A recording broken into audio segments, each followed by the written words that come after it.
La Sociedad Internacional de Continencia ha hecho esfuerzos, incluso junto con otras instituciones, con otras asociaciones, para lograr generar estandarizaciones en terminología, para que a nivel mundial podamos hablar el mismo idioma, todos los profesionales de la salud que trabajamos en el área de suelo pélvico.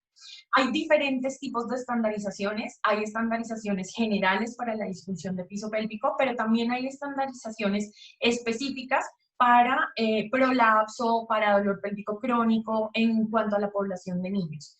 Sé que en Latinoamérica y sobre todo para los países que somos de la habla hispana, a veces es difícil tener acceso a este tipo de publicaciones y de esta manera es muy difícil hablar el mismo idioma. Y cuando nosotros pensamos en evaluación, como que lo primero con lo que nos encontramos es esto. ¿Y qué tengo que hacer? ¿Cómo se debería hacer? ¿Estoy haciendo lo mismo que está haciendo todo el mundo? ¿Qué hay de nuevo? Entonces quería compartirles un poco lo que nos muestra la evidencia, lo que las sociedades científicas han avalado, y quisiera explicarles un poco antes qué significan estas estandarizaciones para que nos vayamos familiarizando con ellas. Contamos, vamos a ver acá un momentito. Hoy quiero hablarles acerca de la fusión, digamos, de tres estandarizaciones importantes. Una ya es bastante antigua, que es la del 2005 de Messelink, que es la única estandarización que hay específicamente para el reporte y para la evaluación de piso pélvico. Nosotros ya llevamos en el grupo de trabajo de estandarización trabajando ya 3 años en un nuevo documento que esperamos que salga pues muy pronto, y es como esa actualización de la evaluación de suelo pélvico. Entonces, inicialmente, ahora con lo que contamos es con la estandarización del 2005. Tenemos una estandarización que se publica en el 2010, que es, complementa un poco el documento de Messelink, y adicionalmente, el grupo de trabajo de Caribó también en el 2016 publica otra estandarización donde se habla específicamente de la terminología para el manejo conservador y no farmacológico de la disfunción de piso pélvico femenino. Entonces vamos a ver que hay varias definiciones. Te puedo ¿Sí? hacer una pregunta así, para cualquiera que nos esté viendo en este momento que no sea del área, puede ser fisioterapeuta, puede ser de la comunidad cualquiera, ¿verdad? Y que quiera entender que cuando hablamos de estandarización, ¿qué nos vamos a encontrar? Vamos a encontrar, digamos, la función de las estandarizaciones o el objetivo de estos grupos de trabajo es este que vemos aquí en la presentación, es definir una terminología que esté estandarizada para hablar, en este caso específicamente, de función y disfunción de piso pélvico, y que la podamos emplear en diferentes disciplinas. O sea, no es solo para fisioterapeutas, es para ginecobstetras, uroginecólogos, enfermeras que trabajan en neurología, para que todos a nivel mundial hablemos el mismo idioma. Que cuando definamos una patología la definamos igual, que cuando definamos la función del piso pélvico o la disfunción del piso pélvico, todos hablemos en los mismos términos. Y basados en esos términos, logramos encontrar también la manera en la que podemos llegar a encontrar síntomas o encontrar signos, que es de lo que ya más adelante les voy a hablar. Las estandarizaciones nos ofrecen descripciones, ¿sí? Descripción de los signos que encontramos, digamos, a nivel de tracto urinario inferior, los signos que encontramos en patologías de niños, de adultos, de prolapso, pero no nos van, simplemente nos van a ofrecer descripciones de esas definiciones. Hablamos en términos de función y disfunción, y no se incluyen dentro de estas estandarizaciones los desórdenes específicos o la patología como tal del piso pélvico.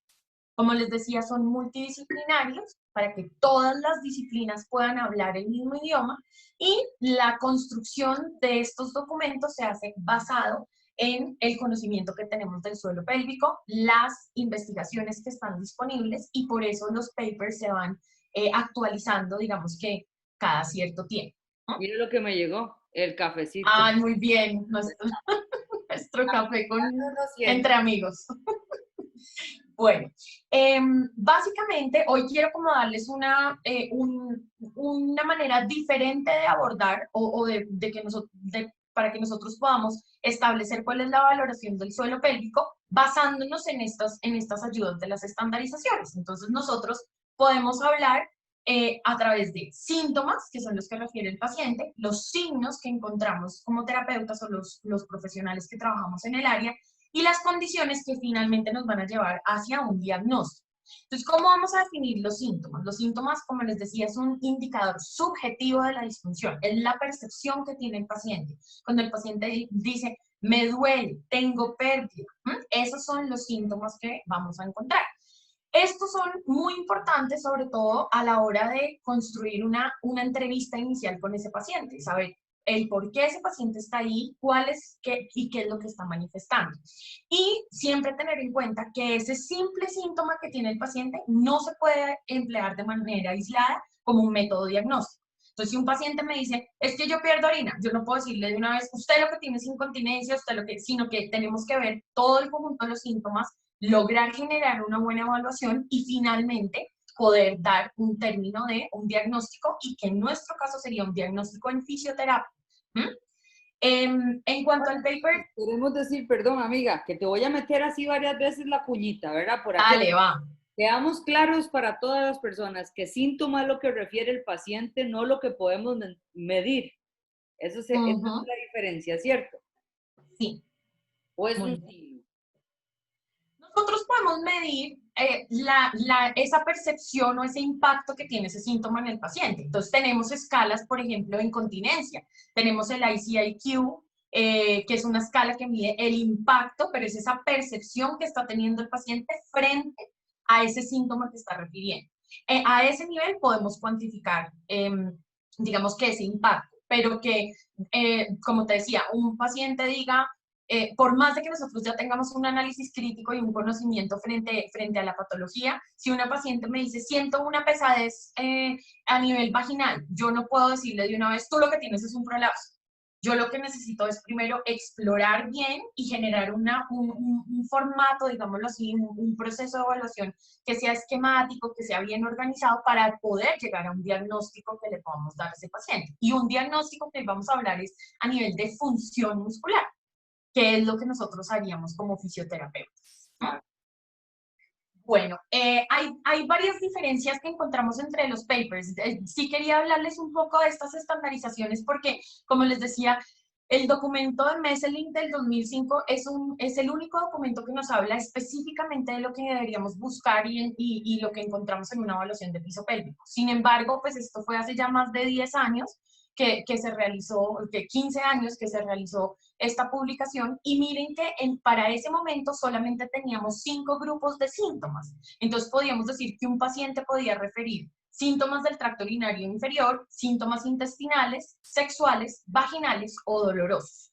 Ya más adelante, para la estandarización de terminología que encontramos en el 2010, que es la de Halen y su grupo de colaboradores, encontramos 9 grupos de síntomas. Y acá les quiero hablar un poco como de la terminología, pero sé que muchas están familiarizadas con estos términos, incontinencia urinaria de esfuerzo, y lo que quiero es incluirles estos nuevos términos que empiezan a regir a partir del 2010 para que también los tengamos en cuenta. Entonces tenemos incontinencia urinaria postural, que está definida como pérdidas frente a los cambios de posición. Entonces cuando un paciente me dice, yo me paro, al sentarme, al levantarme de la cama, ahí digamos que ese síntoma que le está refiriendo sería una incontinencia postural. Encontramos otro término nuevo, que sería una incontinencia urinaria insensible, y es cuando, ese es el término específico que utilizaríamos, es una pérdida en la que el paciente no tiene idea de cuándo sucedió, simplemente tuvo la pérdida y después se da cuenta que está húmedo, que hubo un accidente. Y encontramos una nueva terminología que es la incontinencia urinaria al coito, que es la pérdida de orina durante la relación sexual. Esto es en cuanto a los síntomas de Una incontinencia. pregunta, teacher, una pregunta aquí te quiero hacer yo.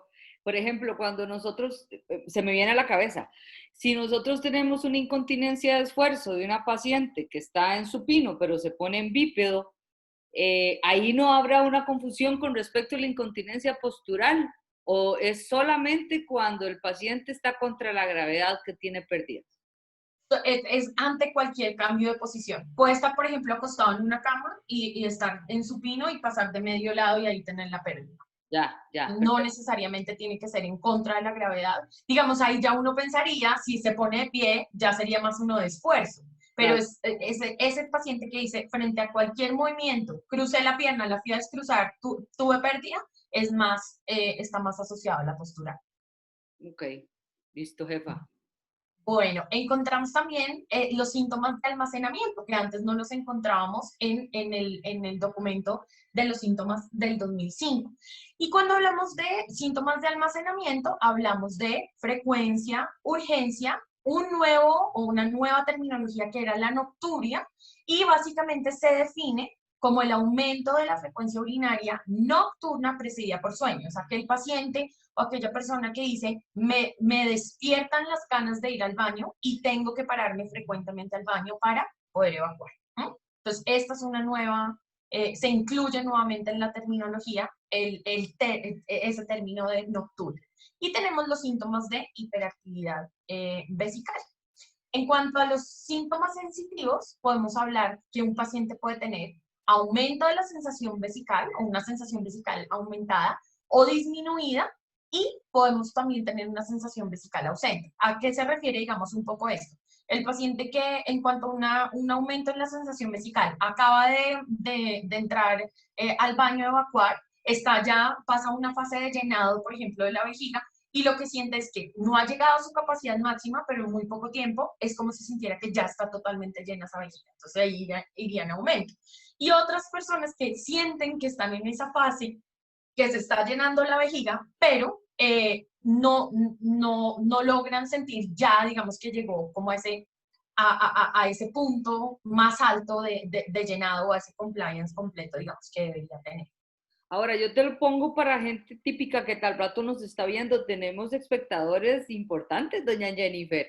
Entonces, sí es importante, tal vez para las personas comunes, porque estamos hablando un idioma elevado, cuando hablamos de ese compliance, devolvete una nada más, que para nosotros los oficios de suelo nos queda bastante claro, es esa sensación de ganas de orinar, ¿verdad? Ese deseo, esa sensación de tener la vejiga casi llena, llena, pero como que no. Y es una situación que podemos irla acomodando durante la vida, ¿verdad? Que algunas veces podríamos decir que depende de los hábitos que tengamos, el trabajo, hasta el género, siento yo, porque a veces los hombres tienen muchísima mayor disponibilidad de vaciar la vejiga con mayor frecuencia que nosotras las mujeres.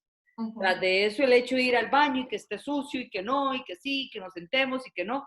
Entonces, creo que sí son situaciones, pero muy importante estos síntomas sensitivos a la hora de la evaluación. Ya, Uh no me -huh. interrumpo. Estás, claro, súper, y es importante, acá estamos hablando, recuerden, de los síntomas, entonces esto es lo que el paciente, lo que ellos están percibiendo, es que yo no sentí que ya era el punto máximo que tenía para ir al baño, y entonces de repente tuvo un accidente, o definitivamente es que no siento cuándo tengo que evacuar. Entonces, eso que estamos oyendo de ese paciente nos va a servir para poder empezar a abordar a ese paciente, tanto para la evaluación, saber hacia dónde tenemos que encaminar esa evaluación, como hacia dónde vamos a tener que encaminar ese tratamiento. Y también basado en eso son las expectativas que estamos viendo que el paciente nos está manifestando.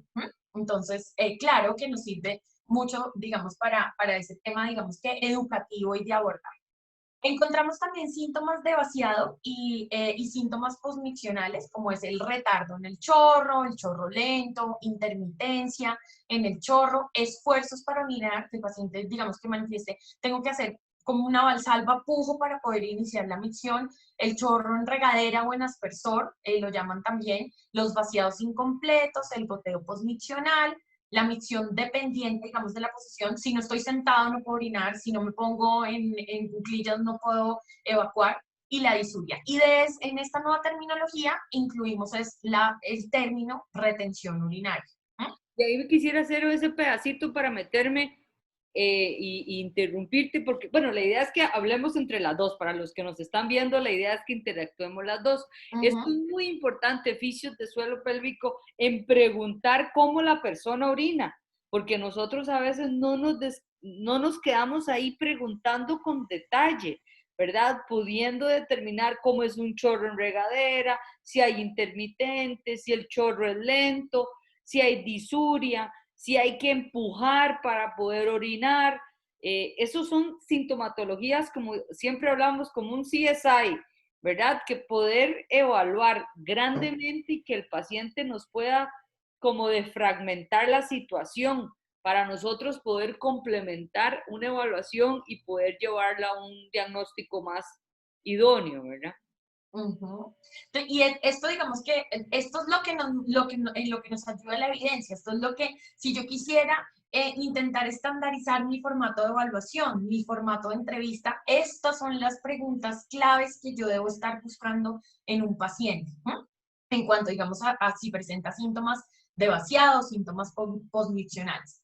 Si llega a presentar síntomas de prolapso, entonces normalmente hablamos en términos de sensación de bulto vaginal, como ese peso vaginal, presión o peso pélvico, sangrados, presencia de sangrado, flujo de infección.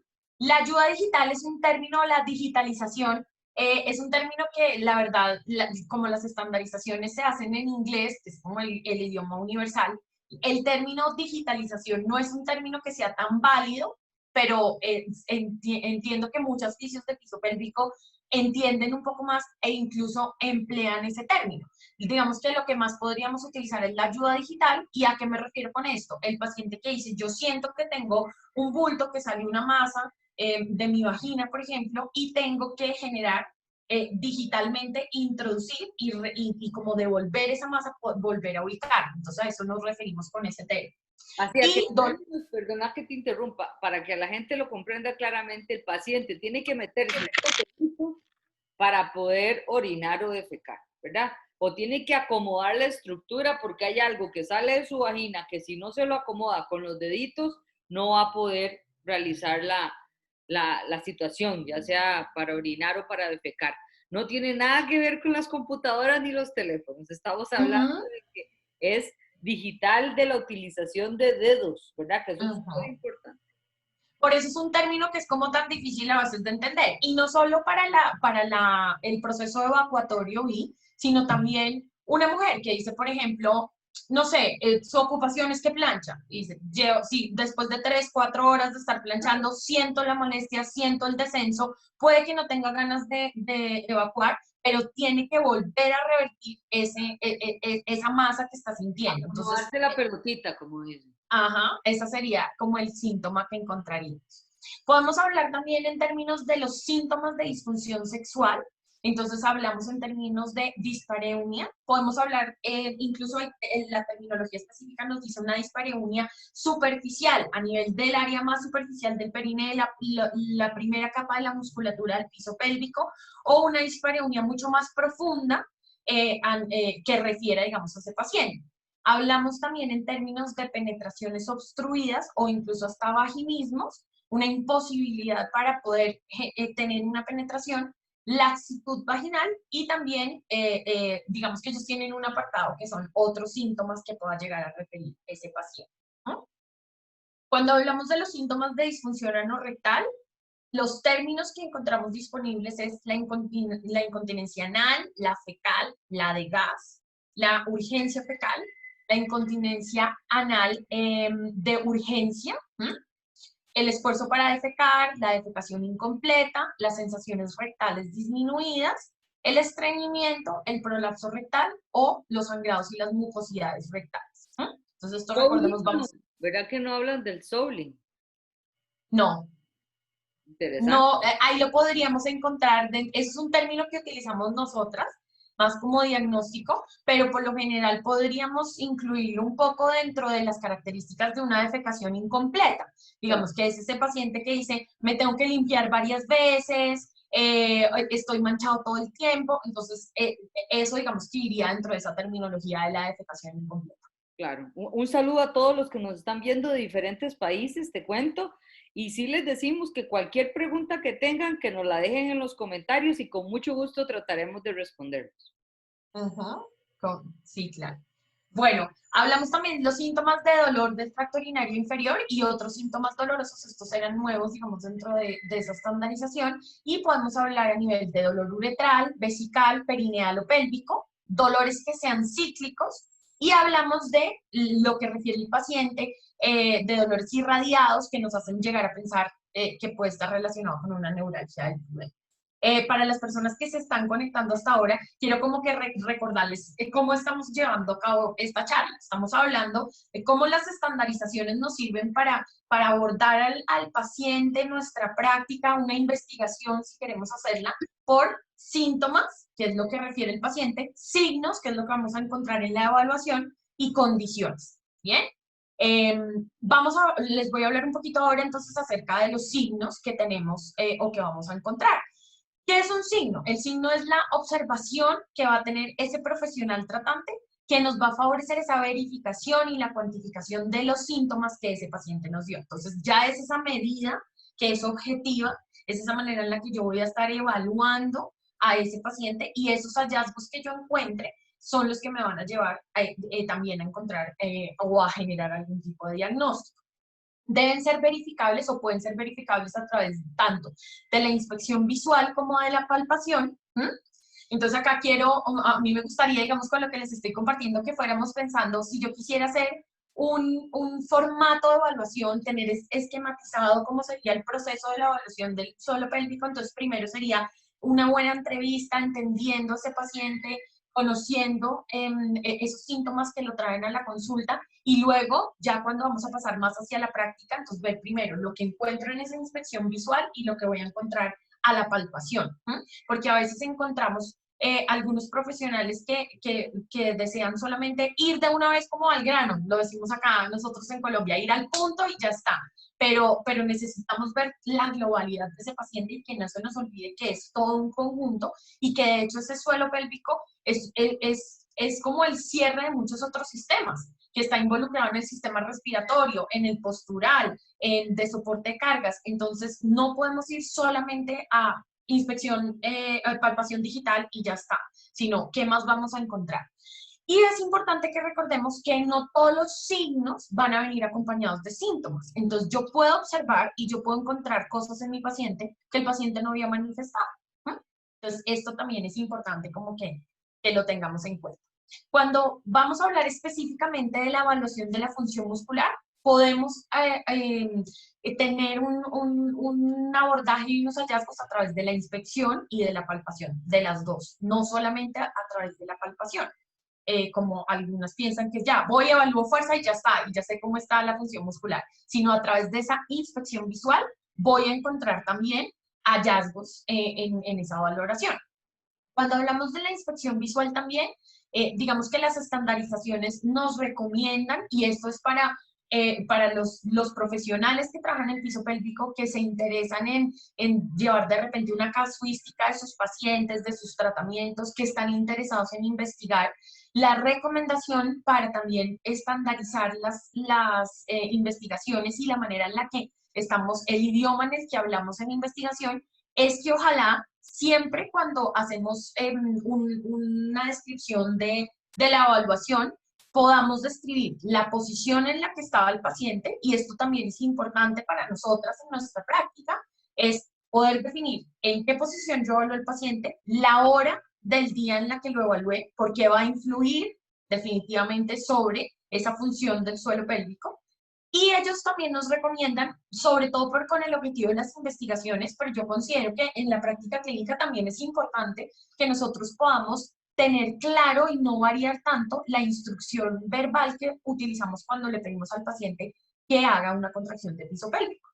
En el documento de Messelink inicialmente nos recomendaban que le pidiéramos al paciente que intentara contraer la musculatura o intentar cerrar el ano o la vagina como si quisiera retener un gas o cortar el chorro de orina. Sin embargo, en reportes más recientes, donde se han hecho estudios haciendo entrevistas a personas y diciéndole a los pacientes, dándoles la instrucción verbal, lo que se encuentra ahora que es mucho mejor, más eficiente, más confiable para que el paciente pueda generar la contracción es, si es una mujer, le vamos a decir que intente cortar el chorro de orina y retener un gas. Tenemos que activar los dos triángulos, triángulo anterior y triángulo posterior de la pelvis. Y adicionalmente, si es un hombre, le podemos decir que intente cortar el chorro de orina o retraer el pene. Entonces eso digamos que son como las claves verbales que tenemos para poder favorecer que el paciente llegue a hacer una buena una buena contracción o una buena relajación. Yo ¿Listo? te digo, porque a veces hay confusión, ¿verdad? Cuando nosotros estamos haciendo la evaluación, las pacientes tal vez no entienden cómo es la capacidad de contracción o dónde tienen que contraer. Entonces me parece que esto nos permite a nosotros hacer un conjunto de sensaciones, porque al final son sensaciones que el Ujú, paciente puede experimentar todos los días que nosotros podemos aprovechar. ujú. Y también, pues, la recomendación es que podamos determinar cuáles fueron las herramientas que utilizamos adicionalmente, si llegamos a utilizar alguna otra herramienta. Eso digamos que está entre un área que serían lo que se conocen las estandarizaciones como las investigaciones. De repente, si yo utilicé además un biofeedback, entonces, para hacer una valoración, entonces determinar si el biofeedback fue electromiográfico, si para la evaluación utilicé un tonímetro, utilicé un dinamómetro, si utilicé un biofeedback manométrico, un ultrasonido, también que seamos como muy juiciosos y organizados estableciendo y describiendo esa manera en la que hicimos la valoración. Eh, para la palpación digital, esto era para la inspección visual. Cuando hablamos de la palpación digital, también la recomendación es identificar o describir la posición del paciente, la hora en la que se hizo, la instrucción verbal y el número de dedos que utilizamos al hacer la valoración. Esto ha generado mucha controversia, porque de hecho antes en la comunidad científica se preguntaban mucho, bueno, un dedo o dos dedos, ¿qué será mejor? ¿Qué es lo más confiable? Eso depende de cada paciente, ¿eh? Pero es importante que nosotros sepamos cómo lo estamos evaluando. Que sepamos, eso nos va a dar también información acerca de las características anatómicas del paciente, del tejido, cómo está el paciente, y también nos sirve para hacer un seguimiento a ese paciente, de saber cómo tenemos que seguir tratándolo y cómo tenemos que evaluarlo posteriormente y hacer como esos chequeos. Entonces, eso también es un punto importante, digamos, que a la hora de evaluar. Eh, si vamos a pasar ya, digamos, de esa evidencia a la práctica, entonces quiero, pues, primero, para poder hablarles de cómo se debería hacer la valoración del piso pélvico, inicialmente y esencial que no lo olvidemos, que somos seres humanos integrales, que estamos compuestos de mente, alma, cuerpo, pensamientos, que el paciente no solamente viene con una patología, y que si yo pudiera de repente decir, viene con una patología piso pélvico, pero ¿qué es lo que viene alrededor? ¿Cuáles son esos factores de riesgo que están afectando a ese paciente? ¿Ah? ¿Qué historia trae? ¿Por qué llegó hasta donde llegó? Y no decir directamente, no, este paciente lo que necesita es que yo le haga fortalecimiento pisopélvico, ya está, porque tenemos que ver esa globalidad. Hay muchas condiciones que afectan que afectan nuestro suelo pélvico, pero no podemos olvidar que ese paciente es íntegro, que es un paciente que requiere y digamos que va a querer tener, no solamente cumplir con unos objetivos en el tratamiento, sino que tiene también unas metas y unas cosas en su cabeza, unos objetivos frente a ir a la terapia, por qué quiero estar ahí. Entonces también nos basamos siempre bajo los fundamentos de la CIF frente a esa clasificación internacional de funcionamiento, y lo que hacemos es ver al paciente de esa manera integral a través de las funciones corporales y la estructura corporal. Entonces, por ejemplo, acá les pongo un caso, si tuviéramos un paciente que viene por una incontinencia urinaria, entonces a nivel de función, de estructura, lo que estaría afectado, diríamos eh, sería la vejiga o sería el suelo pélvico. ¿Eh? Entonces, esa sería la estructura que tiene su actividad se va a ver afectada, va a tener una disminución o una afectación en esa actividad.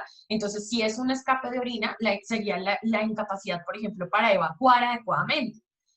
O si es un retenedor, entonces esa incapacidad para evacuar. Si es una incontinencia, entonces para contener o mantener esa función, y que va a tener una restricción en la participación, que es viendo esa globalidad del paciente. El paciente que llega y dice, no quiero volver a salir de mi casa, estoy cansado de usar pañales, no quiero tener vida social, no puedo tener vida en pareja. Entonces, esto nos va a generar esa abstención en las actividades de la vida diaria y un aislamiento seguramente a consecuencia digamos, de esta patología que está presentando. Entonces, ver a ese individuo en esa globalidad también nos ayuda a enfocar un poco esa manera en la que lo vamos a evaluar y cómo lo vamos a tratar. En cuanto a los aspectos importantes que debemos tener en una entrevista cuando iniciamos vamos a ir buscando en la entrevista los síntomas, que fue lo que hablamos ahorita en los términos. Y hablamos acerca de las razones por las cuales está buscando la ayuda para entender cuál es la motivación que tiene ese paciente, las comorbilidades, edad, todo lo que son los antropométricos, digámoslo así, raza, peso, índice de masa corporal. Encontramos muchos estudios donde se comprueba que altos índices de masa corporal van a afectar directamente a ese sistema de soporte que tiene Sí, el suelo pélvico. que los gorditos nos afecta todo lo que es el problema. Nos afecta a todos. Tenemos también toda esa historia médica que tiene presente en este momento. Entonces, escuchar esos síntomas que el paciente tiene. Si hay una historia de dolor, si hay historia de alguna infección reciente, accidentes, lesiones, y todas las pruebas diagnósticas que el paciente tenga, que ojalá estemos en la capacidad, digamos, de leer o comprender parte de sus resultados. Si es un paciente que tiene algún trastorno urinario, seguramente va a llegar con una urodinamia. Si es un paciente que tiene alguna disfunción a nivel anorrectal, seguramente va a venir con una manometría, algún examen complementario, y es importante que podamos también entender esos exámenes que ya, digamos, con los que viene el paciente. Recordar que hay algunos medicamentos que nos pueden llegar a afectar la continencia sobre todo, o la función vesical y de continencia, como son los antihipertensivos, los antidepresivos, las hormonas, medicaciones para el dolor, suplementos, inhibidores de la función vesical, si ya está tomando algo que le favorezca, digamos, en su tratamiento a esa patología. Entonces, lo primero, lo claro, antes de pasar a hacer una evaluación exhaustiva del piso pélvico, es tener una entrevista donde veamos todo su historial musculoesquelético, no solamente a nivel de la musculatura del piso pélvico, sino todo en conjunto. Si hay lesiones óseas, musculares, ligamentosas, presencia de artritis, osteoporosis o principios de osteoporosis, si hay alteraciones en su movilidad y también su nivel de actividad física y ejercicio. A Y mí, otras cosas. una cosita, perdón, antes de interrumpirte, ahí devolverte nada más. Muy importante aquí, y siempre yo sé que vos todo eso lo has tomado en la evidencia, pero recordad también los síndromes cruzados, ¿verdad? Todo lo que son las alteraciones funcionales, tanto superiores como inferiores, como pueden producir una inestabilidad en la estática pélvica, que casi todos los fisios ven eso, ¿verdad? O sea, los fisios típicos normales o sea, que ven músculo esquelético en general, es muy importante recordar el síndrome cruzado inferior principalmente, ¿verdad? Tanto anterior como posterior, el cambio de la anteroversión pélvica que puede producir una alteración. Que eso es súper importante, que nosotros siempre lo vemos como fisios, que no descartemos al momento de la entrevista poder evaluar y poder determinar cómo se encuentra la estática pélvica externamente y no solamente como una visión de túnel interno. Sí, esto me hace pensar un poco, por ejemplo, en los casos, yo suelo ver haciendo educación prenatal muchas gestantes y es bien interesante a veces el abordaje que quisiera una fisio de piso pélvico hacerle a la gestante y el abordaje que una fisioterapeuta que no tiene mucho conocimiento de piso pélvico le haría a esa misma gestante. Y la disciplina es la misma, la profesión es la misma, pero los estamos viendo a veces también en algunos momentos nos falta un poco de pronto de observación a nosotras o ver el campo tan amplio que se nos genera, por ejemplo, con una embarazada, o también en otros casos, si no tengo tanto conocimiento, simplemente veo como es normal en el embarazo, tiene un aumento de la lordosis lumbar, pero no entendemos como esa implicación que puede tener a nivel de la estática pélvica y específicamente de la función del piso pélvico. Entonces eso me parece también clave como siempre tenerlo muy claro y desde que vemos al paciente, incluso sin haberlo tocado, simplemente con esa observación apenas llega a nuestra consulta. ¿No? Bueno, algunas otras consideraciones que es importante que tengamos en cuenta entonces: presencia de obesidad, fibromialgia, si es diabética, si toma medicación para la diabetes o es prediabética, enfermedades o algún antecedente de cáncer, desórdenes neurológicos, déficit cognitivos, si tiene alguna complicación o algún síntoma a nivel vestibular, pérdida de la audición, mareo, vértigo, está altamente relacionado, por ejemplo, y sobre todo en la población adulta mayor, el riesgo de caídas, cómo está directamente relacionado con las alteraciones en el piso pélvico. Entonces, cómo a veces mejorándoles, por ejemplo, trabajando su suelo pélvico y trabajándolo de una manera global, porque no solamente es haciendo el entrenamiento del suelo pélvico, sino mejorándoles el balance, la estabilidad, evitamos que el adulto mayor se caiga cuando se debe levantar para ir al baño en la noche. Entonces, es importante también que veamos eso. Si es un paciente que vive con vértigo permanentemente o tiene alguna alteración en la movilidad, tenemos que tenerlo en cuenta.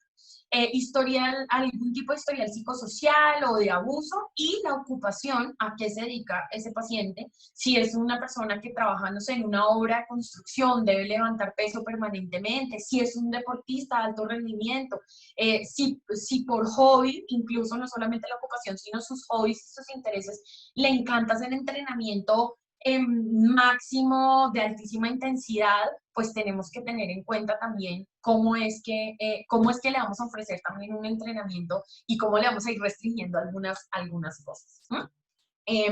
Incluir también importante el historial quirúrgico, los procedimientos urológicos, el historial ginecobstétrico si es una mujer, urinario, gastrointestinal, todo lo que estábamos buscando de los síntomas de los que ya hablamos. Cuando ya pasamos a hacer la evaluación, esa exploración física, vamos a ir en busca de los signos. Y esos signos los podemos ver, recuerden, a través de la inspección visual o de la palpación digital. Es importante tener en cuenta una evaluación completa de un paciente de suelo pélvico. Incluye la postura, el patrón respiratorio, la evaluación neurológica a nivel de sensibilidad, el patrón respiratorio que tenga, esa movilidad que tenga el diafragma, el tipo de, si puede hacer una buena aspiración diafragmática, si hay presencia de puntos gatillo a nivel del sistema respiratorio, de la musculatura respiratoria, toda la valoración completa osteoarticular, incluyendo también la musculatura de tronco, de cadera, la evaluación del tejido conectivo, presencia o no de dolor, y la hiperlaxitud. También es importante que la incluyamos en nuestro formato de evaluación, ya que se ha encontrado en bastantes estudios una relación directa entre los pacientes que presentan hiperlaxitud ligamentaria, que pueden llegar a tener, digamos que, o están en un mayor riesgo, digámoslo así, de generar algún tipo de alteración a nivel no tanto de la musculatura del suelo pélvico, sino sobre todo como del sostén del cuello vesical. Entonces se han encontrado bastantes pacientes que presentan hiperlaxitud. Cuando hablamos de la evaluación perineal, importante que vayamos primero hacia la inspección visual. Lo primero que vamos a hacer con ese paciente es observarlo. Vamos a observar las características de la vulva, del perineo en general, a nivel anal, las características tróficas que tiene esa piel, si hay irritación, si hay algún tipo de cambios de coloración. Vamos a ver si hay alguna anormalidad anatómica en la estructura.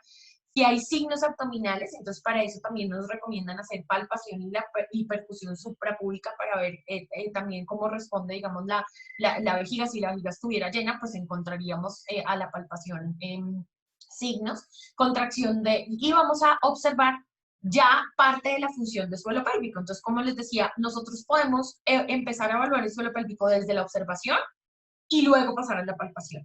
¿Qué vamos a ver en esa inspección visual? La idea es que busquemos o pidamos que el paciente o evaluemos si puede contraer el suelo pélvico, como ya les había dado la clave verbal.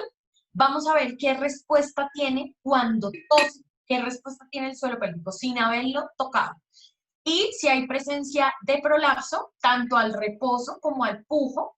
Y nos recomiendan también hacer esta evaluación tanto en supino como en sedente.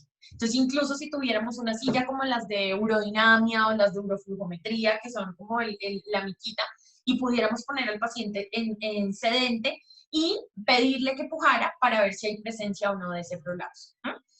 Vamos a evaluar ahí si hay ascenso o descenso perineal, que sería, un ascenso sería si yo le pido una contracción o por ejemplo a la tos, si yo veo que la musculatura se contrae, que es un movimiento que es más ventral, es caudal, es cefálico, entonces lo que vamos a ver es que seguramente va a haber un ascenso de ese perineo.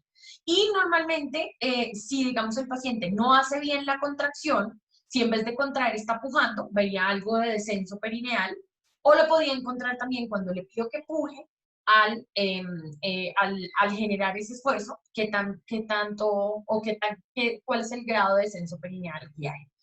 Y podemos evaluar también con esa inspección visual la actividad muscular extrapélvica. Entonces, es toda esa actividad accesoria que hay, teniendo en cuenta que los músculos del core son músculos sinergistas del suelo pélvico. Sin embargo, nosotros tenemos en lo posible que buscar un aislamiento de la musculatura. Entonces, ver si prima más la contracción de rectos abdominales, de transverso del abdomen, oblicuos, o si, por ejemplo, prima más la contracción de glúteos, de aductores, tenemos también que lograr establecer eso en nuestro formato de evaluación para también saber cómo vamos a reentrenar a ese paciente. Cuando hablamos de la palpación digital, entonces ya vamos a ir ahora sí a palpar el paciente.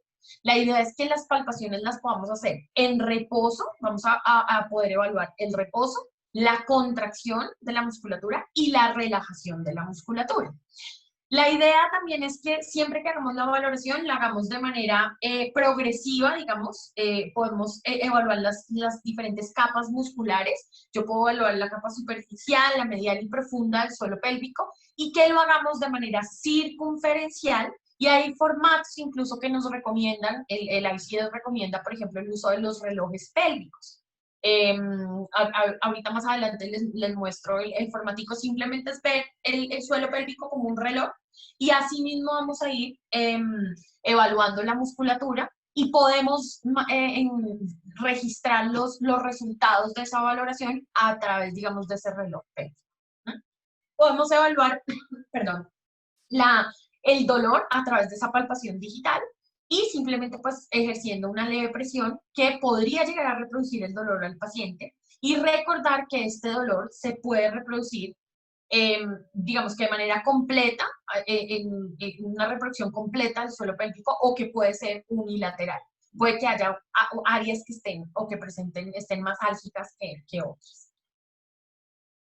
A través de la palpación digital podemos hacer la evaluación de dermatomas, reflejos anal y clitoriano, si hay engrosamiento del tejido, podemos ver la calidad del tejido conductivo, entonces, por ejemplo, haciendo rolling a través de la piel, del periné, de los labios vaginales, si es una mujer, podemos buscar los puntos gatillo. Si hay presencias de cicatrices, evaluamos esa movilidad que tiene esa cicatriz, si está herida, si no está herida. Podemos evaluar la sensibilidad a nivel también vestibular, en busca ya como de signos que nos puedan determinar que la paciente sí tiene patologías específicas, digamos, más dolorosas, más específicas, como podría ser una vestibulodynia. Y vamos luego a ver y a evaluar la contracción activa.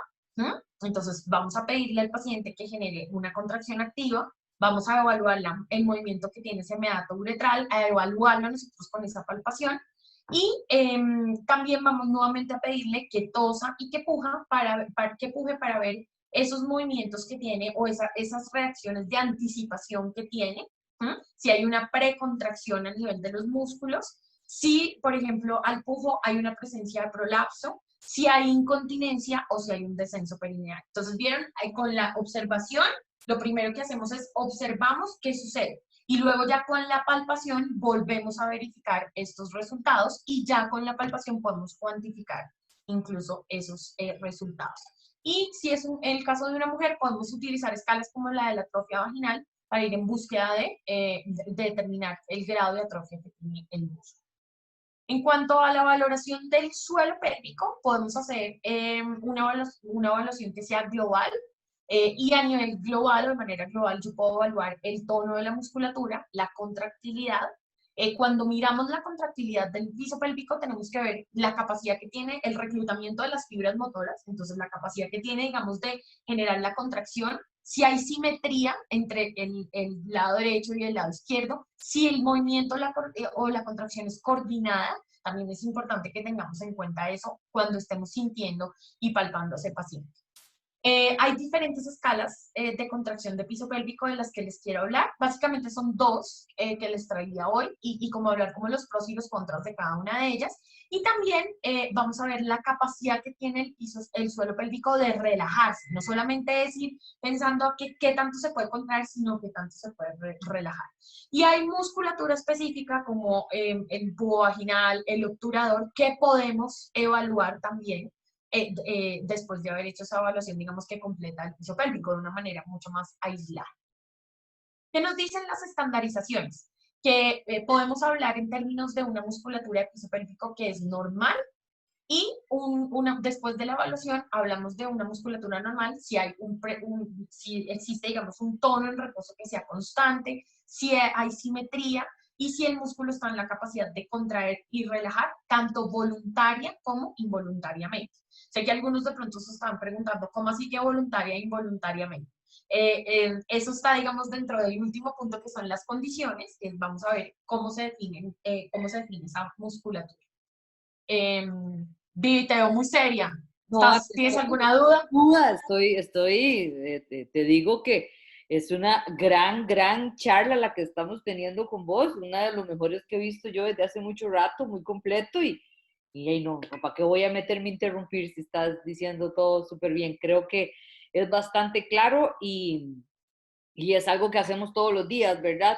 Y sí muy importante tomar como referencia todos los puntos que estás analizando porque algunas veces nos podemos quedar sometidos solamente a buscar una distonía o una alteración del piso pensando en que solamente puede existir una debilidad y olvidando cuando hablamos de hipertonía o alteraciones que pueden llegar a producir otro tipo de patologías, no siempre buscando a incontinencia, sino que el suelo es inmensamente grande en el sentido de patologías que nos podemos encontrar y eso hay que tomarlo en cuenta. Eso también me parece importante y es que tenemos que cambiar un poco la mentalidad que tenemos. Eh, Nosotros atendemos pacientes que tienen un diagnóstico. Vuelvo, digamos, a lo mismo de la cita. Es un diagnóstico médico. El diagnóstico que nosotros vamos a dar es en términos de función. Y si yo miro en términos de función, yo tengo que ver la función muscular. Y vamos a hablar que un músculo se contrae y se relaja. Entonces, la función no puede ir solamente a que yo mire fuerza, a que yo le tono, sino también esa capacidad que tiene de relajarse, y digamos que sí, de liberarse frente a una demanda que yo le generé. ¿Ah? No, y una cosa, perdón, una cosa que te digo, bueno, depende del país, por ejemplo, Costa Rica que tiene fisioterapia en primer nivel de atención o atención directa, que el paciente puede llegar directamente a mí, el diagnóstico médico, algunas veces nosotros mismos como fisioterapeutas llegamos a un diagnóstico funcional y que es remitido al médico porque hace falta mayor información y yo creo que eso es para la gente de Costa Rica que nos está viendo, eso es algo muy importante. Algunas veces nuestro diagnóstico fisioterapéutico puede llevar a ciertas patologías que requiere una interacción interdisciplinaria, ¿verdad? Que eso es muy importante. Eso que acabas de decir es vital porque, o sea, somos profesionales de la salud y cada uno alimenta ciertas áreas, pero tenemos que tener ese razonamiento clínico para poder llegar a detallar qué es lo que nos estamos topando alterado. Porque si no sabemos y creemos que todo es mecánico o protocolario, no vamos a lograr esa intervención adecuada. Sí, muy bien. Bueno, cuando hablamos acerca del tono muscular, nosotros podemos hablar que tenemos un tono muscular. eh, no sé si alcanzas a oír un ruido en mi casa, ¿no? No lo alcanzas a oír. Hay un pip, pip ahí, pero todo bien. Sí, ya, estaban timbrando acá en mi casa. Estaba angustiada que no. Me hubiera tenido que parar un segundo para abrir, pero ya. Cuando nosotros hablamos del tono muscular, podemos hablar en términos de una musculatura, un tono que está normal a nivel del piso pélvico, y hablaríamos, digamos, como un tono que es constante en reposo, ¿m? Exceptuando en el momento, digamos, que previo a la micción, o la micción y la deposición, cuando vamos digamos que a tener una evacuación. Debe haber simetría, digamos que en ese tono, y también vamos a hablar de la capacidad de una musculatura de piso pélvico que tenga un tono normal y que sea normal ese piso pélvico, tiene que tener esa capacidad o esa habilidad de contraerse y relajarse voluntariamente. Podemos decir, y recordemos que el tono casi siempre lo definimos de memoria, resistencia pasiva al movimiento, ¿sí? Pero nosotros tenemos que tener en cuenta que el tono tiene dos fases, o digamos que tiene dos componentes.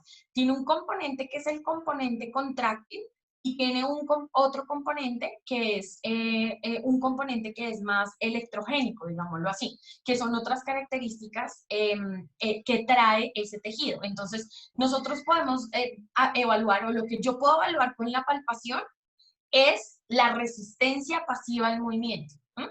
Pero la actividad electrogénica yo no la puedo evaluar. Ese tipo de evaluación es la que hacemos cuando empleamos el dinamómetro o el tonímetro, ¿sí? Porque ya necesito ver esa actividad eléctrica que tiene el músculo y esa influencia que tiene en esa tonicidad. Entonces, digamos que es simplemente un componente del tono el que yo estoy evaluando, ¿no? Que es esa capacidad ese componente contráctil. Podemos hablar en términos de tono, ¿cómo definimos el hallazgo del tono? Como un aumento en la tonicidad del suelo pélvico, entonces puede ser un aumento que se puede asociar a una actividad contráctil elevada o una rigidez que sentimos, digamos que a nivel pasivo de la musculatura, entonces que cuando yo intento hacer ese estiramiento, pues no tengo esa rigidez. También podemos hablar de una tonicidad de suelo pélvico que esté disminuida. Entonces, cuando hablo de esa disminución, es simplemente una disminución en ese tono que se asocia también a la actividad contráctil reducida o a esa rigidez pasiva de la musculatura. Ahora, Jennifer, volvemos a que nosotros perfecta también podríamos evaluar con electromiográficamente, ¿verdad? Con un electrodo intracavitario la electricidad que produce la contracción de esos músculos, ¿verdad? Que también sería muy interesante a nivel, ¿verdad? Numérico o cuantitativo, pero porque no es la fuerza lo que vamos a evaluar, que hay que separar los conceptos de fuerza, de resistencia, de contracción, sino también de tonicidad, ¿verdad? Que es un tono basal. Y la pregunta que yo creo que todo el mundo nos dice, ¿cuál es el tono basal? Bueno, es que depende de cada persona, ¿verdad? Es muy complejo poder decir 20, 30, 40, 50, es complejo ese. Yo no sé todavía si ustedes en ICS tienen ese parámetro, ¿verdad? Para poder decir qué tono es típico o normal, ¿verdad? No hay una estandarización del término. Hay un par de estudios que dicen que, digamos que un tono basal normal es de 0 a 5 microvoltios si se mide en, en electromiografía, a nivel si se hace una lectura electromiográfica, digamos que hasta 5 microvoltios estaría bien. Hay otra parte de estudios que dicen que hasta 30 ya es un poco elevado la Yo he función. escuchado, yo he escuchado, te digo, que para tonos basales que andan alrededor de 5 y que la normalidad ante una contracción podría estar llegando a 20, ¿verdad? Pero como te digo, creo que en ese aspecto todavía nos queda por investigar, así que está rica esa área para darle. Y bueno, es sobre todo también algo que tú decías, y es entender y respetar esa individualidad del paciente. Es que es la lectura electromiográfica, más eso creo que es otro tema de conversación, que creo que en eso tú eres mucho más experta que yo en agentes electrofísicos y lecturas incluso de electromiografía, pero depende de muchas cosas. O sea, si el paciente tiene una placa metálica, una cirugía cerca, si el celular estaba cerca, la ubicación de los electrodos, Entonces, digamos que eso también depende mucho de ese tono basal. Pero en reposo, cuando yo, ahí, digamos, estaría evaluando el otro componente, que es el componente electrogénico, el que se puede evaluar del tono, y es cuando yo utilizo, por ejemplo, una electromiografía.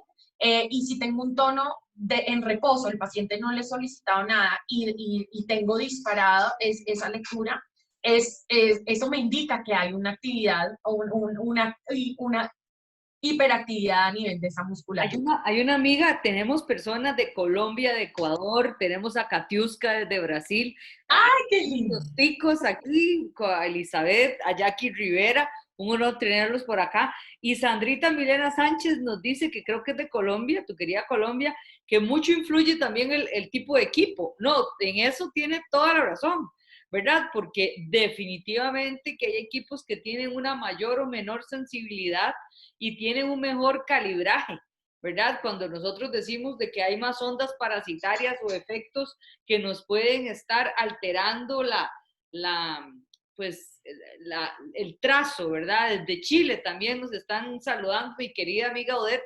Así que estamos muy internacionales, esperemos que les estén gustando mucho. A mí he estado muy contenta, muy atenta, así que cualquier duda que tengan por ahí, les digo, escríbanos y vamos a tratar de poder contestar humildemente hasta donde podamos. Y nos quedamos con la escala de Rey-Nishi. Sí, digamos que hay dos escalas que se recomiendan. Quería incluir algo, digamos que depende mucho del equipo, claro, como para comentar lo que Sandra nos decía, depende del equipo, pero yo también les diría, depende de la técnica que utilicemos. Es claro que de pronto yo podría llegar a tener una muy buena lectura si utilizo un electrodo intracavitario. Donde yo tengo de pronto la posibilidad más de tener en mi cabeza a qué área de la musculatura, a qué profundidad yo quiero llegar y evaluar el tono. Es totalmente diferente a la lectura si yo tengo unos electrodos de superficie. Los electrodos de superficie tienen un campo, digamos, de dispersión que es altísimo, entonces generan un poco más de ruido y definitivamente que sería totalmente incómodo para el paciente y que se utiliza, digamos, ya en pruebas más diagnósticas y más, digamos que a nivel de en fisiatría se manda mucho, por ejemplo, cuando hablamos de velocidades de conducción, latencias de los nervios, hacer una electromiografía directa sobre el músculo con un electrodo de aguja. Entonces, ahí estaría nuestra amiga. Adivina quién nos está viendo, nuestra amiguísima Patricia, la Patri uruguayita. ay, bienvenida. No, totalmente. Y vieras que nosotros sí hemos estudiado mucho cuando hablamos de electromiografía kinésica, que ya vos lo estás diciendo, es otra cosa completamente y otra charla, ¿verdad? Que deberíamos poder hacerla en algún momento, es la localización de los electrodos a nivel superficial tiene que ser clara, concisa y precisa, ¿verdad? Porque, y muy grande, hasta la colocación del electrodo, si es muy grande, si es un electrodo muy pequeño, ¿verdad? Son todas circunstancias.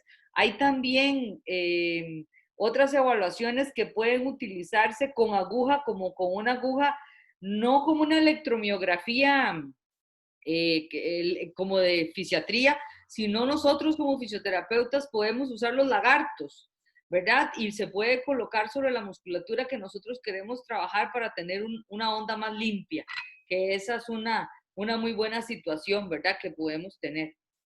Continuamos, si quieres, jefa. Muy bien, bueno, en cuanto a las escalas que están disponibles para evaluar el tono, como les decía, hay dos. Hay una que es la escala de Racing.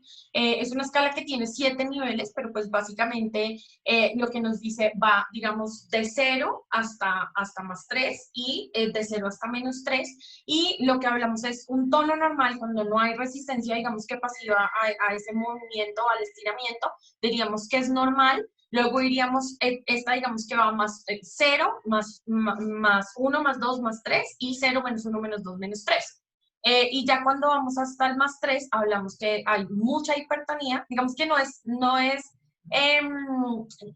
una escala tan confiable, pero aún así está validada en las investigaciones. Entonces hablamos de una musculatura muy hipertónica con una calificación de +3, un 0 que sería la normal y un -3 para una musculatura que está hipotónica, muy hipotónica, utilizan esa palabra.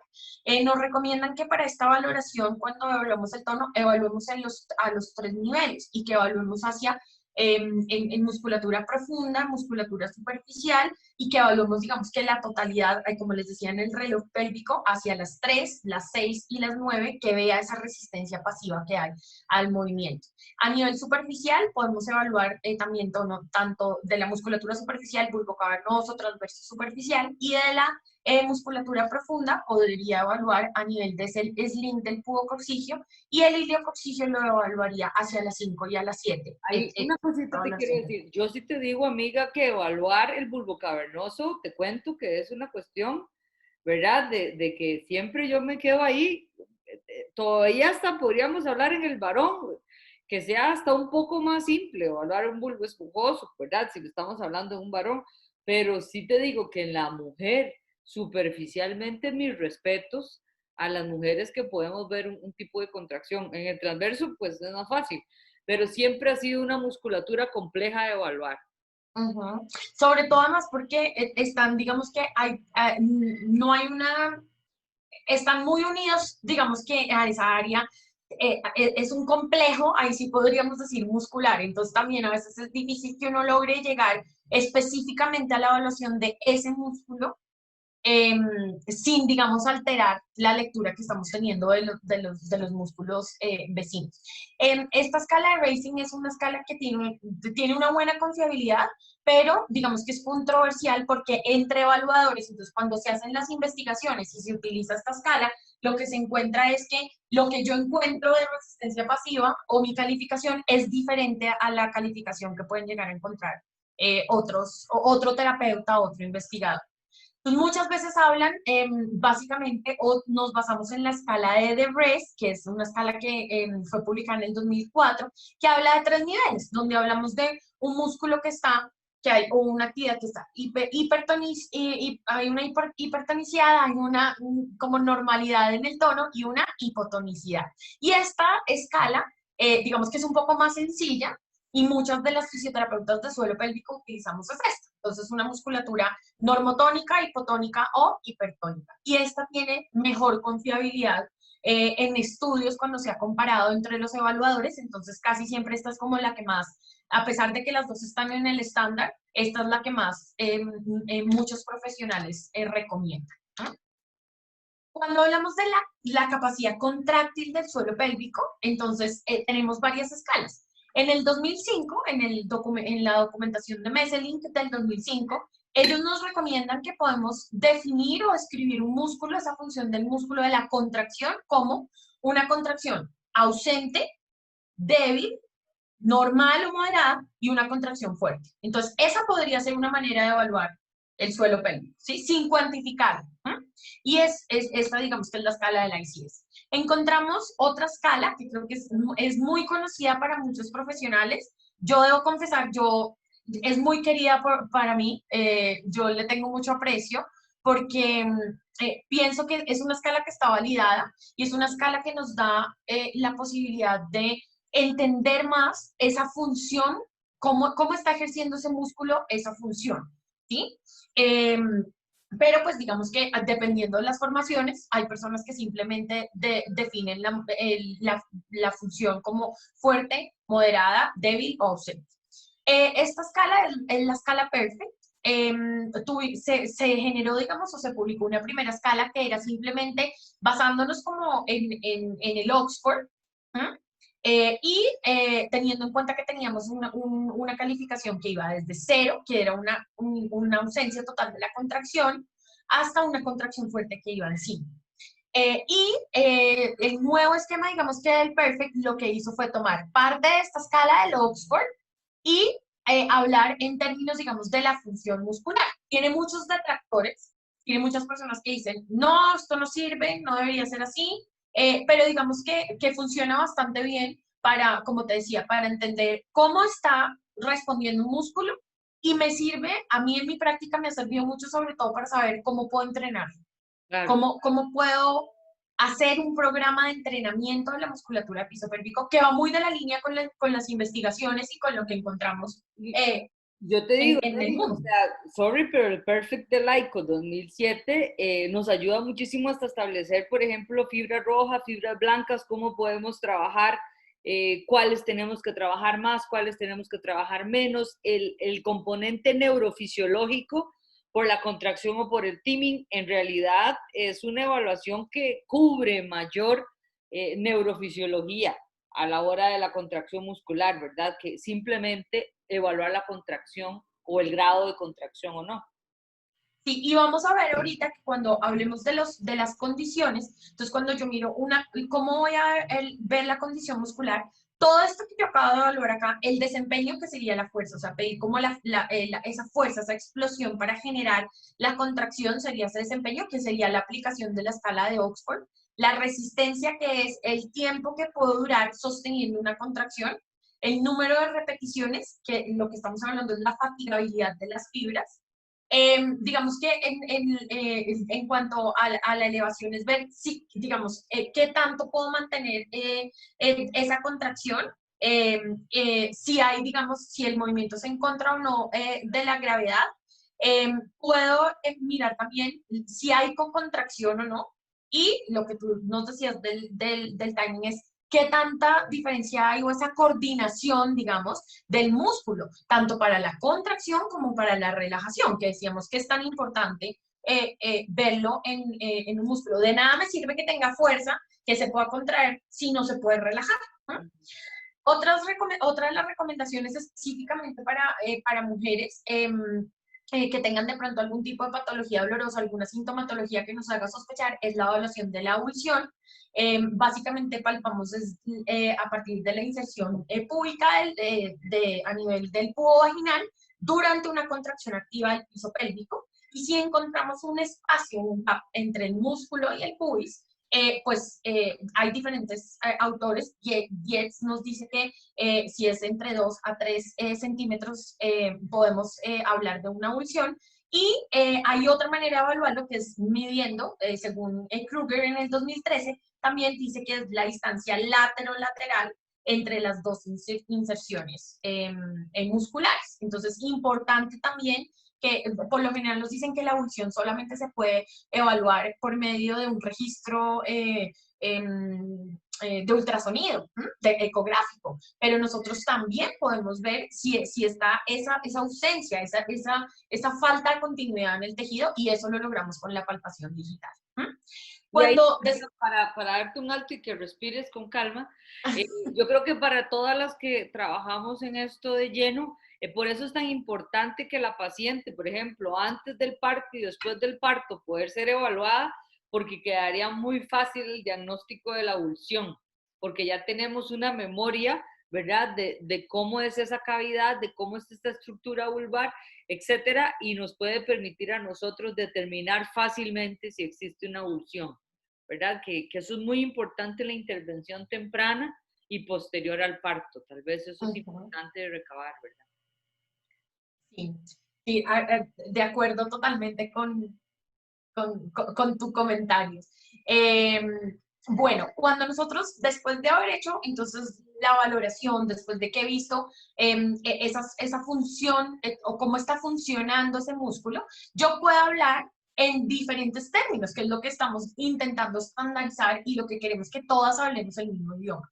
Yo puedo hablar de una contracción voluntaria, que es la capacidad que tiene ese músculo para contraerse a demanda. Entonces, cuando yo le pedí al paciente que hiciera la contracción, si hubo una contracción voluntaria o no.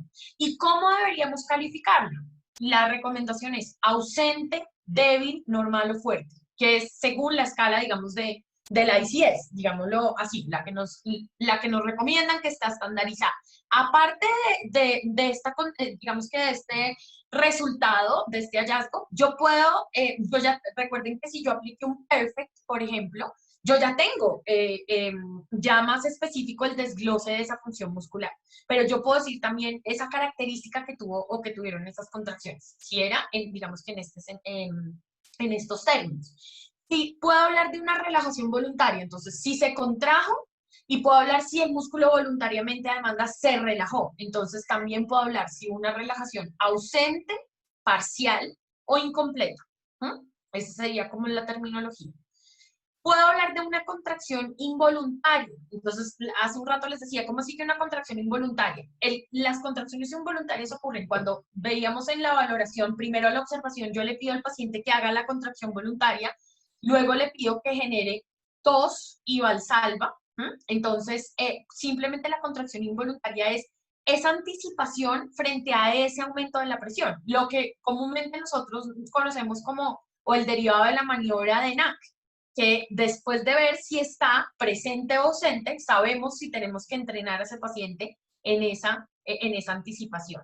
Y tenemos una relajación involuntaria que ocurre cuando nosotros le pedimos al paciente que haga la valsalva. Entonces podemos también hablar si presenta si está presente esa relajación involuntaria o si no, o si está ausente esa relajación involuntaria. ¿Listo? Entonces, Jennifer, un día de esos que estuvimos hablando ahí un poquito del NAC y me dijo una pregunta Mónica Venegas, amiga chilena, nos decía, ¿y qué pasa si la persona nunca lo ha tenido? ¿Verdad? Eso es una cosa que también tenemos nosotros, por eso la prevención y la evaluación, ¿verdad? Nos lleva a nosotros a determinar cuáles son las acciones a posterior, porque nosotros suponemos que la paciente lo va a tener, ¿verdad? Intuimos de que es algo que es habitual y que nosotros, pero ahora hacer una precontracción no es algo habitual, no es algo que hacemos nosotros rutinariamente. Nosotros sí. porque lo sabemos y porque lo conocemos por la rehabilitación pues, de nuestro trabajo, pero si nosotros tuviéramos un conglomerado de personas y preguntamos si hacen una precontracción, yo te diría que es Y casi... yo también te diría que creo que incluso si hiciéramos una investigación entre fisioterapeutas entrenadas, que entrenamos nuestro piso pélvico a diario y evaluamos la presencia del NAC, yo estoy también casi segura que muchos no lo tendríamos. Y esto es importante, este tema del NAC, porque hay pacientes, yo no puedo determinar un diagnóstico en fisioterapia, ¿sí ven? Tenemos que ver la función del músculo, pero también tenemos que ver la relación y como esa globalidad y ese paciente. Hay muchos pacientes que no tienen la anticipación, pero eso no les está afectando su calidad de vida. Digamos, o a veces no tienen una incontinencia de esfuerzo. Por ejemplo, una paciente que viene por un prolapso, por un dolor y no tiene nada, y yo igual se lo evalué. Entonces, que no sea tampoco un motivo de preocupación, o sea, que sepamos que esto es un hallazgo que tenemos pues que vamos en búsqueda de él, que es una característica de la musculatura y que podemos entrenar, pero la verdad es que eso no nos va a indicar si va a ser, vamos a fracasar en el tratamiento, si el paciente no va a poder cumplir con los objetivos, nada, eso es súper clave y se ve mucho en los pacientes. Yo casi que en la mayoría, muchas veces de mis pacientes no encontraba la anticipación. O sea, todos eran negativo, negativo, negativo. Es que es muy, muy poco habitual. Uh-huh. Entonces sí, es bueno entrenarlo y es bueno entrenarlo en ciertas patologías donde yo lo necesito, pero no me va a determinar específicamente el resultado en el tratamiento si lo tengo o no, ni debería ser un objetivo de tratamiento, más bien digámoslo así. Entonces yo no debería decir en mis objetivos terapéuticos, voy a hacer que este paciente tenga la anticipación permanentemente, porque como tú dices, la mayoría no lo tenemos.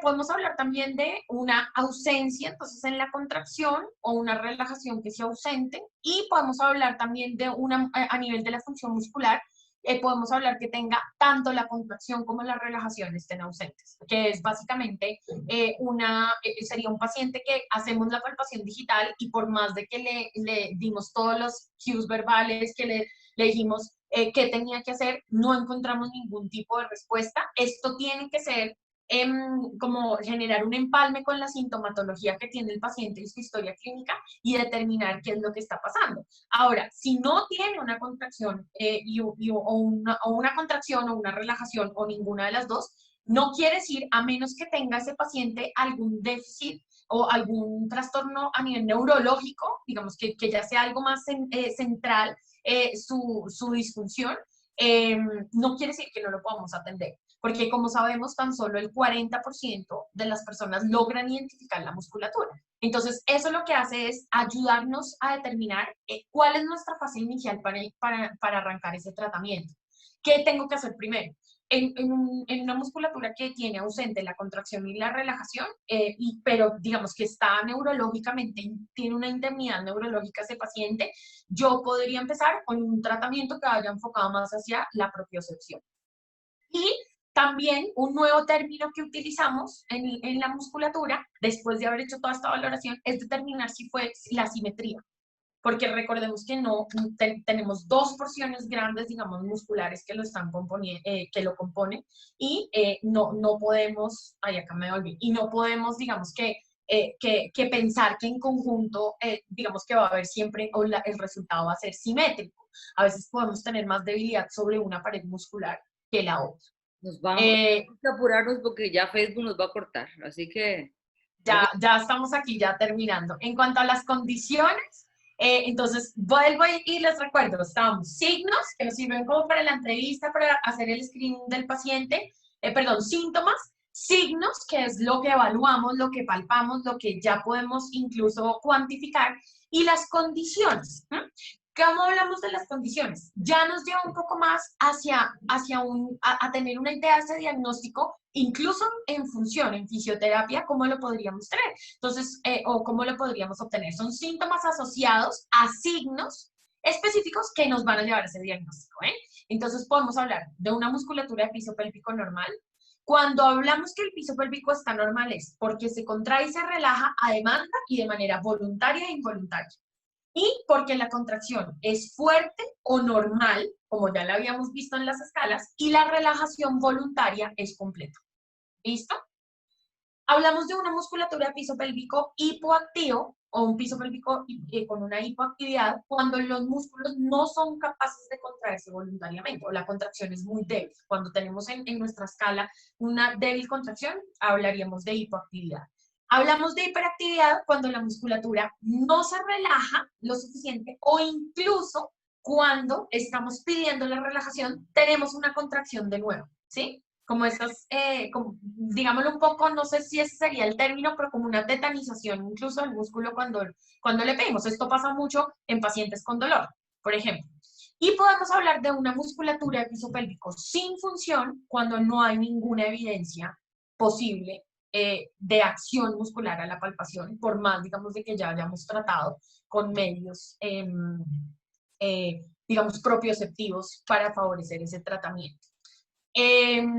Básicamente, digamos, como que les quería mostrar esto es en parte, digamos, de lo que yo he ido construyendo como con el tiempo, lo que sería un formato de evaluación, donde lo que quería mostrarles es como para que veamos por encima todo de lo que hemos hablado, desde ver al individuo desde su globalidad.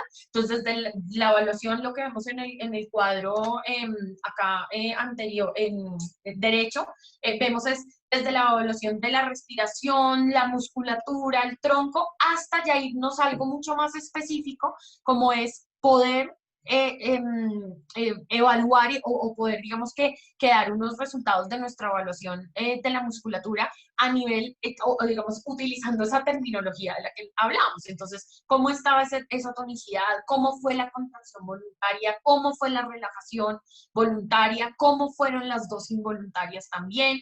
A la inspección, tanto, acuérdense, a la inspección como a la palpación.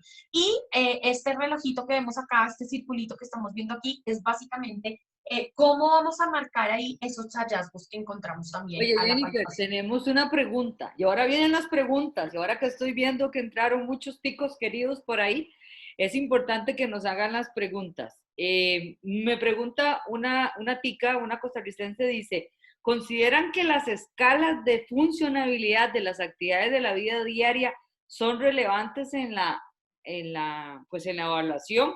Y si se puede sugerir alguna. Voy a dejar de compartir para que nos veamos las dos, si te parece. Ahí tómenle un pantallazo a todos los que quieran consultar a esta maestra, que con muchísimo gusto sé que los va a ayudar y que los va a complacer en el sentido de poder ayudarlos en las respuestas. Aquí estamos las dos para que quedemos más fácil de contestar. ¿Qué opinas vos con respecto a eso? Eh, lo he visto un poco como, dependiendo como de la corriente. En Norteamérica recomiendan mucho aplicar escalas de funcionalidad, ¿no? pero que haya escalas de funcionalidad que yo te puedo decir que yo personalmente haya revisado y que hablen específicamente como, o que sean muy relevantes frente a una disfunción de suelo pélvico, no, Y creo que la ICS no tiene nada contemplado. no, No, es eso. no, ellos dentro de sus recomendaciones no lo hacen. Yo les digo, la APTA, la Asociación Americana de Terapia Física, dentro de las formaciones a los fisioterapeutas en salud de la mujer y el suelo pélvico, recomiendan que durante la evaluación se apliquen escalas de funcionalidad. Eh, Pienso que sería algo que complementaría bastante lo que nosotros hacemos. Lo que hablamos un poco ahorita, si yo tengo un paciente de tercera edad, sería bueno que yo también complementara con una escala y mostrar los resultados, no solamente a nivel del suelo pélvico, sino globalmente esa globalidad como está. Pero que haya alguna estandarizada que les pueda recomendar y que les diga, si esta la puedes utilizar, no Yo lo creo tengo. que, y ahí sumándole, hay muchas de las evaluaciones, más bien para incontinencia, que hablan de calidad de vida, ¿verdad? Hay unas que están traducidas al español, Chile ha traducido un par, ¿verdad? Que se puede evaluar calidad de vida en sí con respecto a lo que puede producir incontinencia urinaria. Creo que también hay una de dolor y otra de disfunciones sexuales, me parece que ya un poco más estandarizadas al respecto. Eso digamos que ahí sí, o sea, sí hay unas que están reseñadas específicamente por patologías. Entonces, digamos, bueno, por ejemplo, en cuanto a las escalas de dolor, ahí está el VAS, que es como el que más comúnmente se utiliza en las investigaciones. Pensé que cuando me hablabas un poco como de funcionalidad, es que hay escalas Yo funcionales. tampoco, no, no, ahí, y perdón a Katia, a Katia me aclaró aquí que es mexicana y no tica, pero hay una tica que se llama igualito que ella, por eso ya le devuelvo su nacionalidad mexicana, porque yo tampoco sé, ¿verdad? Con respecto a lo que ella nos pregunta, pero Ahora, nosotros vemos más, cuando más bien siempre decimos, es que es una escala muy inespecífica. No sé si te ha pasado, ¿verdad? Cuando estamos haciendo una evaluación y vamos a utilizar cuál o esta escala, decimos, hey, se queda corto porque nosotros somos un poco más determinantes de la evaluación motora, neurológica, y generalmente estas escalas de evaluación de incontinencia, propiamente, hablando de, digamos, de incontinencia, son más de calidad de vida, ¿verdad? esos, digamos que están validadas, están disponibles, sí. Está, por ejemplo, el ICIQ. El grupo del ICIQ es un grupo que está en Londres, me parece que es británico, y ellos tienen muchas escalas que lastimosamente no están validadas a español, pero eso valdría la pena que las fisios que están acá, los que están conectados, que se interesen, de pronto lo vean. Ellos tienen una escala muy similar a la del ICIQ, que es de síntomas vaginales y no es para incontinencia urinaria, sino es para prolapso. Está esa, hay escalas para evaluar disfunción sexual, tanto la percepción en calidad de vida como mi percepción frente a la disfunción sexual. Hay otras escalas de dolor, hay paneos completos, por ejemplo, para pacientes de dolor, eso sí que están validadas y se pueden utilizar, pero tanto, digamos, como que yo piense en la funcionalidad del paciente. O sea, el paciente, ¿cómo llega a mí? Te lo digo porque en el hospital donde yo trabajaba, en el área de rehabilitación, siempre que llegaba el paciente, se le aplicaba una escala de funcionalidad. No tenía ninguna pregunta relacionada con suelo pélvico, ni con sistema urinario, ni nada, pero era, el paciente llegó caminando solo, vino con acompañante, está independiente, está lúcido. Nosotros casi nunca aplicamos ese tipo de escalas específicamente para un paciente, digamos, que tenga suelo pélvico, sino las que son específicas. Y Y, valdría la pena de pronto un día usarlas. y una cosa que vos dijiste claramente desde empezar, hay que entender que la persona es integral, ¿verdad? Y no, nosotros no podemos, a veces cuando más estudiamos una área, ¿verdad? Más nos concentramos en algo. Yo me acuerdo que alguna vez escuché a uno de mis maestros del doctorado decir de que cada vez nos especializábamos más en la falange distal del dedo gordo, ¿verdad? De que no podíamos atender algo más, ¿verdad? Que se va especializando tanto la gente de que no puede ver el dedo gordo completo, sino el dedo, solo la falange. Entonces, yo creo que nosotros también, y creo que es vital en suelo pélvico ver, vos lo dijiste, integralmente a cada persona. No sé si Ujú. alguna tiene alguna pregunta más por ahí para ir cerrando. Y Jennifer, contarles que nuestros planes pronto son hacer un curso, aprovechando la virtualidad, en donde queremos hacer un curso específico para fisioterapeutas de piso pélvico que estén debidamente estudiados y sobre evaluación, obviamente con Jennifer y quién más. Jennifer, cuéntanos, ¿quién nos va a estar acompañando? Lo lanzamos de una vez, es que no estoy muy, no tenemos fecha ni nada, pero bueno. Eh, eh, una de nuestras próximas charlas de encuentros entre amigas de suelo pélvico va a ser con Chantal Dumoulin. Ella nos va a estar acompañando. No tenemos todavía fecha propuesta, pero vamos a hacer un esfuerzo porque muchos de ustedes saben que pues ella habla francés y habla es inglés, entonces pues será un encuentro de estos donde hagamos la traducción simultánea seguramente y pues queremos es que ustedes tengan acceso pues a buenas charlas, que nos vayamos actualizando, que podamos también como complementar, que aprendamos, ¿m? Para las personas que estén interesadas como en aprender más. Eh, no sé, Vivi, ¿tú qué más sorpresas No, pues tienes? ahí tenemos una sorpresita ahí media desnuda que nos vamos a estar topando el próximo mes. La idea es poder compartir con personas de la calidad de Jennifer, como ustedes pueden ver, y tenemos ahí presente para el mes de julio un Desnudémonos con Carolina Silva para hablar de Ah, sí, la Caro. y el requisito es llegar desnudos a la charla, si no, ¿verdad? Con Caro la cosa es pesada, no, mentira. Es seria. Es seria, sí. Así que vamos a ver cómo nos va a ir este otro mes y que estén atentos porque la idea que desde hace tiempo venía yo pensando y pues ¿qué diré? Que la pandemia me hizo hacia apurarme y gracias a Dios tomar decisiones a poder hacer unas formaciones virtuales específicas y detalladas con los mejores, que eso es lo más importante porque en América Latina sobra excelencia y sobra calidad. Así que listo. Yo creo que muchas gracias, amiga, de verdad, un beso totote. Yo me tomé No, el café. Yo creo que yo no me lo he terminado, pero bueno, acá no les dijimos a todos, pero un poquito de vino a la próxima para que. era café. Con Carolina toca Ay, con Carolina hay que tomarse vino. tequilita. Yo simplemente también pues les quiero agradecer a las personas que se conectaron. Digamos que hice como un esfuerzo porque viéramos cómo se debería hacer la evaluación de una manera como más, que cada vez vayamos aterrizando más el objetivo que tiene la evaluación, que conozcamos que hay sociedades científicas que nos respaldan, que trabajan incansablemente por hacer estandarizaciones que están a la mano, están disponibles para todos.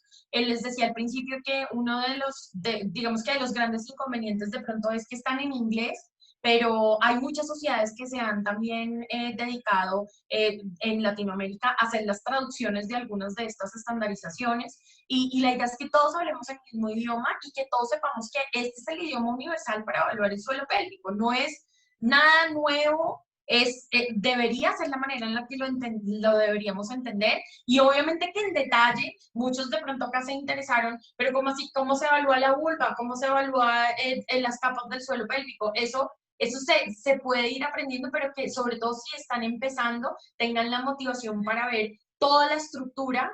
Yo veo muchos fisios que pasa eso a veces tomamos un curso, a mí me pasó con mis primeros cursos que tomaba y después decía, ¿cómo hago el formato de evaluación?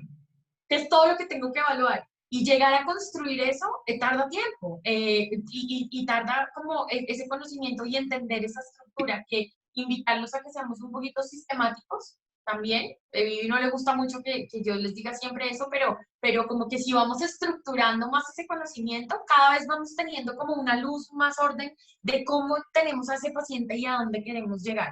Entonces, pues no, de verdad, Vivi, darte las gracias. Esto había sido algo que me hubiera encantado hacer de ese trabajo en el comité de estandarización y recordarles que próximamente estamos esperando, el paper está en revisión, va a salir esa actualización de 3 años de haber trabajado en en el comité y pues obviamente una estandarización mucho más completa para que sepamos cómo es la manera estandarizada para evaluar este suelo pélvico.